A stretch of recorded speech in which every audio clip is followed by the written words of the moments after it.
Here's what Pittsburgh's talking about. I hate to say it, but Pittsburgh doesn't always smell great. For some artists, though, that's actually a superpower. For National Fragrance Day, I'm introducing CityCast's Megan Harris to one of my favorite indie communities here, the niche fragrance scene.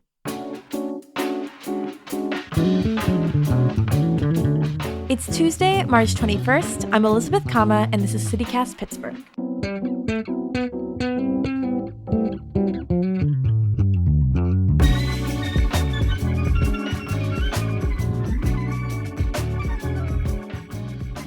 So, Megan, it's National Fragrance Day. Do you wear perfume? I do not. I own a few, but I never wear them because I'm indecisive and it feels too special and like a luxury, and I don't want to wear it unless I feel special. There's a lot of introspection happening here. Anyway, figuring out one is just too hard. Yeah, well, you could do it my way. I buy all of the fragrances and I say every day. Do you wear them all at once? I layer. Really? Yeah. That seems terrifying to me. School me though. Tell me how this works.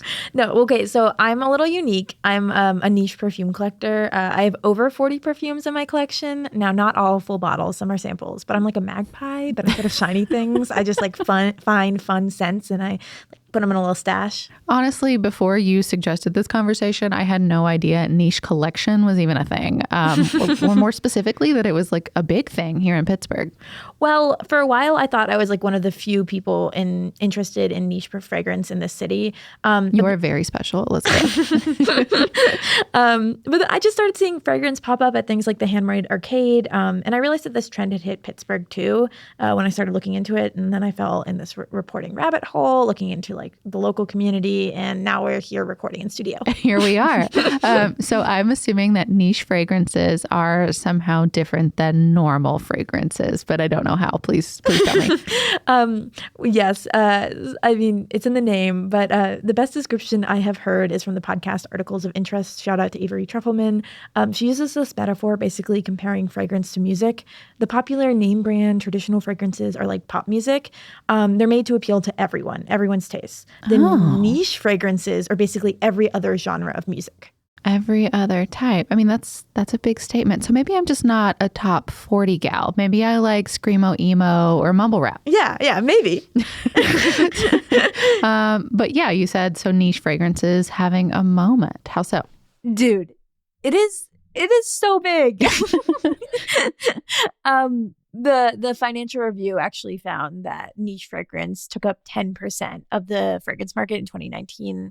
That's a huge number. Wow. Yeah, one market research firm found that niche fragrances actually outperformed traditional fragrances in 2020. I'll link to both of those in the show notes. But my point is, like, data suggests that niche fragrances are getting more popular. And like anecdotally, you're starting to see them at Sephora. I even heard from a Pittsburgh perfumer, Darren Allen, who's been working like in the niche fragrance scene for 30 years. And he says that it has just blown up since the pandemic. People in my generation, they want to smell unique, different, not like other girls. I mean, there's a whole genre of TikTok dedicated to it. I mean, there's a whole genre of TikTok core for everything. But I hear you. I don't think I understand the premise, though, not to be like all okay boomer about it. But like, what does unique in this context even mean? Like, isn't every perfume unique, even like the popular ones? The word that kept on coming up in all of my interviews around the idea of popular fragrances was derivative. Okay, this is a lot like music. They all follow sort of similar trends, whereas niche fragrances tend to be more artistic, conceptual. They take more risks. They'll use, notes like mildew or motor oil or like difficult smelling notes, weirder smells in their compositions. The perfumer that I mentioned earlier, Darren Allen, actually told me that his focus isn't on creating something that smells nice, but actually evoking a response from people. He thinks about them not like as, a fragrance to wear as an accessory, but as like an olfactory experience. Huh. I was inspired by this. I was on a hike up in Laurel Hill State Park, and it was the summertime. And it was one of those days when it was raining, but the sun was still out. And we were deep in the woods, and I was under the canopy, so I could hear the raindrops, and I knew it was raining, but we weren't getting wet. But all of the smells started to come out of the earth, like the damp soil and the green leaves and, that smell of like the ozone in the air right before the thunder. And I was like, I can't wait to get home because I have to recreate this.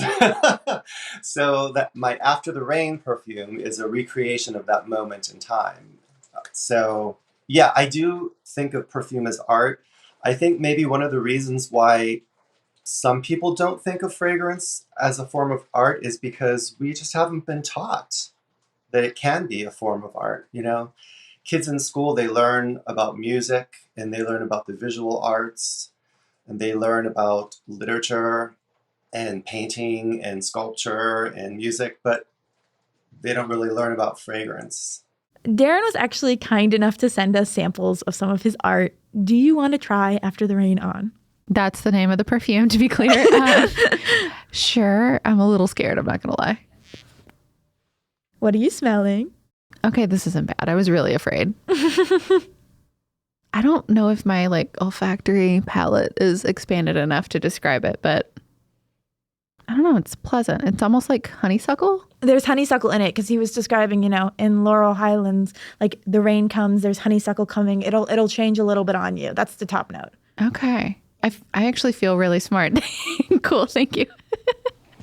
So I smell the honeysuckle on top. I'm also smelling a little bit of wet dirt now, like a little bit of the grass. Do you smell that? This is reminding me a lot of wine tasting. Yeah. I mean, but how much of that is like the power of suggestion, right? Like, so you've told me it should smell like wet dirt. So now I'm looking for wet dirt. Well, I mean, that's kind of how all art works. Like you wouldn't look at a Monet, some Monets, and know that that's a water lily unless the title was water lily, and you knew that what he was painting. So Oh, girl, your art history is just shining now. Listen, sometimes people will be like, "This is my concept," and I took it really abstractly, and you only get to smell it once you think about it. And sometimes they're doing it really literal. This for him was an attempt at something literal. I'm actually going to put on one of his more story-based, conceptual scents called Bathory. It has out there notes like dragon's blood and leather. It's based on this folktale about a noble woman who bathed in the blood of her maids to look forever young. The fragrance is supposed to smell like she would. Okay. Megan, what do you smell? Okay, that one is less pleasant. I actually like this one. It starts like a really heavy rose, and then it starts getting really clearly spicy. Let me try again. I don't know, man. It's odd potpourri. I'm starting to. So, knowing what I know about how fragrance works, I know that the top notes are what you smell first, and this will actually change on my skin. So we'll probably start to smell that blood and leather come out as we sit here together. Oh, gosh. I'm so sorry for everyone who's using the studio after us. You are having so much fun, though. I am having so much fun. I just think these are both so cool. I mean, one of the best parts of niche fragrances to me is that they evoke such an emotional or visceral response. I mean, your response to that was, ugh. Yeah, I made a slight vomit emoji face.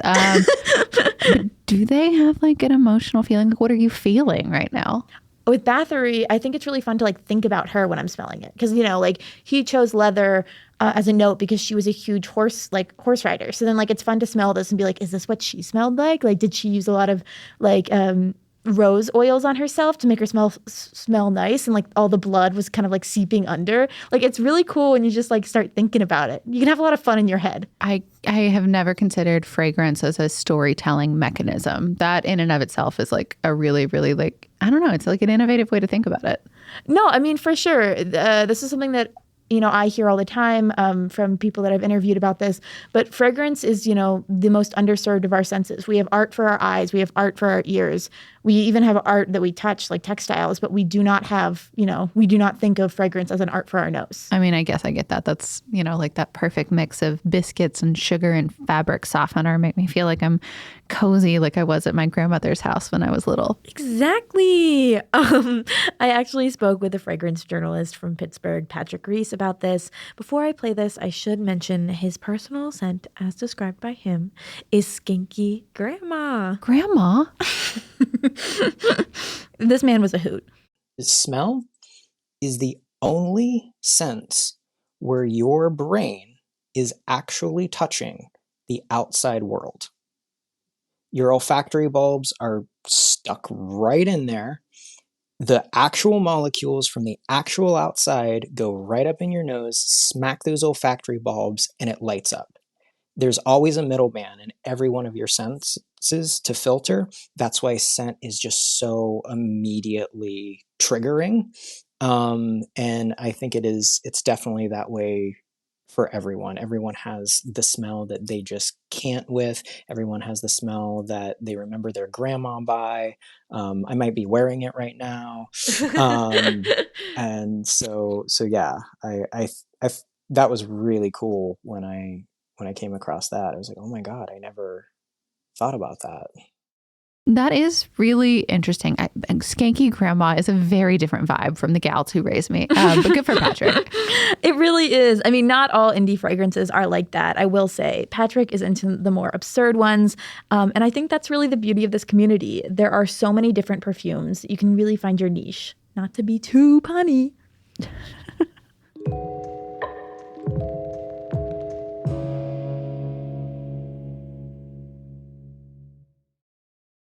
So, Megan, let's check in on the things that we sprayed. Obviously, we first smelled the top notes. Now we're going to hear the mid-base notes. What are you smelling? How is it different? I don't know. It's less floral now. The floral with the top notes, yeah. Do you want me to smell? Yeah, you're better at this. Okay, I'm getting some aquatic notes now, which is really nice. Like where it kind of smells like the color blue. Where You're just making this stuff up now. We don't have a language for smell, but it's starting to smell a little bit more like, like water smells instead of like dirt and like floral. And I find that lovely. What are you getting from yours? The leather is pungent now. Like the leather is present. Would you like to? Oh, that is still not for me. Whoa. Did you smell the leather this time though? I mean, I guess, again, I think some of that's just because like now it's in my head that I'm looking for it. It's less leather and more leather oil. Mm-hmm. It was the leather oil that you would have to rub on her saddles as a noblewoman. Okay. So I have a lot more fragrances to talk about besides Darren Allen, as lovely as his are. What got me started on this kind of rabbit hole was 837 North. They're based out of Pittsburgh. They make fragrances and candles, and they have really beautiful, simple smells, maybe more in line with what you're looking for. Yeah. They're a great entry point for my simple nose. I mean, I don't know. They have like more unique scents, but nothing like too crazy. For example, I'm planning on buying my sister a garden rosemary, thyme, and mint fragrance from them. She wants a unique scent, but she isn't really into the kind of smells that I am. Well, you haven't convinced her to wear moldy Play-Doh or blood of her enemies yet? No, but this is a stepping stone. I will get her to wear perfumes with notes of motor oil, or I will die trying. Oh gosh. Pittsburgh perfumer whose stuff I would be a dream to get on her would actually be Scott Kinberg's. He's the artist behind 555 Perfumery here in Pittsburgh. He has a scent called Black Leather Jesus, which is based off like harsh noise, gay leather bands, and another scent called Tallest Tiptoes, which is a reference to a Taylor Swift song. God, what range. I know, right? These are both almost always sold out, but it's definitely really cool Pittsburgh artisan to like see when they come back in stock. He actually recently moved to Pittsburgh from California, and when I got him on the phone, he had a really great answer to the question I asked everyone I spoke to. Which was? What Pittsburgh would smell like, of course. Oh, God. As a fragrance. Scott had this to say. Well, definitely springtime here, walking to work. I get a lot of like wildflower scent in the air, so something floral. Obviously, I'd want to do some kind of metallic tribute to the past. So yeah, maybe like an earthy floral somewhere. Maybe some dampness. There's a lot more rain here than there is in California. You know, that's surprisingly pleasant. I'd appreciate a hint of overused fry oil myself. Maybe some melted ice cream, just a touch of pickle juice, or road salt. That'd be perfect for this time of year. But the fragrance would have to be a gray color in any season. Well, like you, Patrick Rise definitely leaned into Pittsburgh's more unpleasant side. So the smell of Pittsburgh, I think it would be a tense fragrance that creates beauty out of that tension, and equal parts industrial and nature. So like kind of like a smoke accord or like Definitely the a smoke. metal. Yeah, smoke, metal, a really big funkiness that comes off the water, sort of swampy minerality, trees, greenery. I actually like the smell of wet concrete. Yeah, Really? so that it always just reminds me of my childhood and summer, and I love the smell of rain in industrial places because, for God's sakes, I'm from Pittsburgh. So yeah, I think it would be a lot of that. It would be all of that. It would be a And divisive yeah, scent. I was just gonna say I don't know who would wear it. Nice. What about you, Elizabeth? What kind of smell would you wear to rep the Berg? I agree with Patrick on a lot of things. I think it would have to be pretty swampy. Wet concrete, some ozone-based notes, some sweet industrial glue as a mid note, with lily of the valley and hyacinth as the top note, like sweet with like the dark side. I can get down with that. Or maybe like a kind of a magnolia vibe, like the rhododendrons that are in everyone's garden around here. Yeah. It has to be like kind of dirty, but like have some, pretty florals in it. I feel like that's down for a roadie. So are there any way for our listeners to learn more about this world that you love so much? Yes, of course. There's some great reporting on this trend that we'll link to, including some by Patrick Reese. He does a lot of great explainers on how to, like the history of fragrance and also how to like tell different notes apart. I also know that like Darren Allen has been giving like fragrance workshops to middle school and high school students in our area. Oh, nice. Yeah. I think it's nice. He wants to like expand the art. And he started been doing like teachings at Sniff and Sips, or Sip and Sniffs. Too many S's, similar to Paint and Sips, where you like learn an art and you get to drink. He made Pittsburgh pastime. He made a make your own perfume event at Silver Mark Cellars in Cannonsburg a few weeks ago. I know he's planning on doing some more in April. So there will be opportunities to get into this wacky and wild world. Well, thank you so much for introducing us to it. Of course. God, this scent really is so pungent.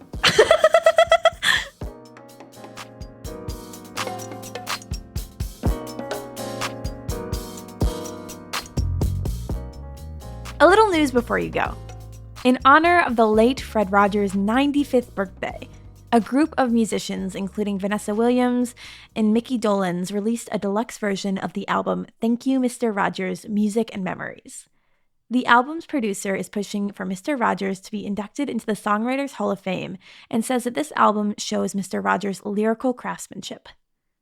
And spring has sprung! But don't get too grabby with your gardens. Pittsburgh is in Hardiness Zone 6, which dictates what sort of plants do well here and which ones are goners before you even get them in the ground. This year, our final frost date is expected to be April 30th, so start your seeds and plant your space, but just know it'll be a few weeks before you can get any annuals in the ground. That's all for today here on CityCast Pittsburgh. If you enjoyed the show, why not tell a friend, rate the show, leave us a review, subscribe to our Hey Pittsburgh newsletter, smell some funky and fresh fragrances. I don't know, be a good neighbor. We'll be back tomorrow morning with more news from around the city. We'll see you then.